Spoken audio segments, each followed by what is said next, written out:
Korea trip soon? Here are the must-have apps na kailangan nyo when you are going to Korea. Kung gusto nyo ng hassle-free trip, then this video is for you.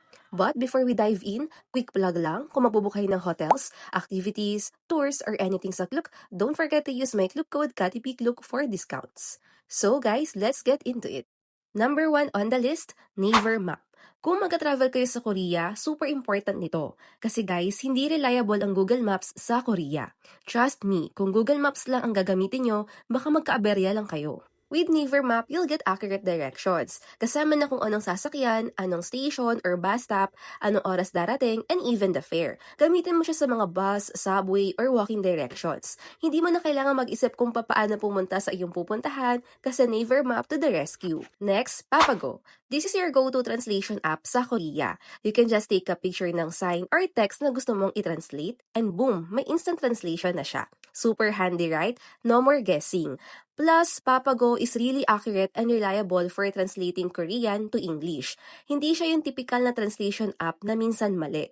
So, if you need help with menus, signs, or conversations, Papago is your best friend. Now, for those times na wala kang makitang taxi sa kalsada, you need Kakao Taxi. This is your taxi calling app. You can book a taxi anytime, kahit saan, and it's super easy to use.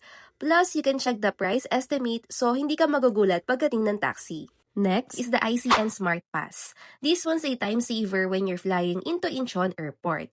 Once you're registered, you can use your facial data and passport information to quickly go through the immigration checkpoints and boarding gates. I'm telling you, it saves a lot of time. You don't need to line up ng matagal and mas mabilis yung process. So kung magagaling ka sa Incheon Airport pauwi ng Manila, this is a must-have. And last but not the least, Klook. This is my absolute favorite app when it comes to booking anything for your trip.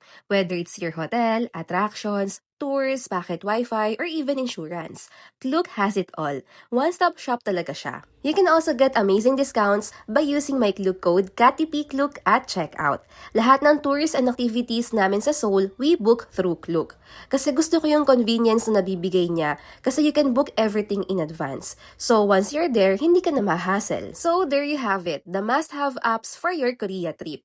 I hope this list helps make your trip to Korea as smooth and stress-free as possible. Don't forget to save this video para may reference kayo. Once again, if you're booking anything on Klook, make sure to use my Klook code KATIPIKLOOK for awesome discounts. Ayun lang, see you on my next vlog. Babush!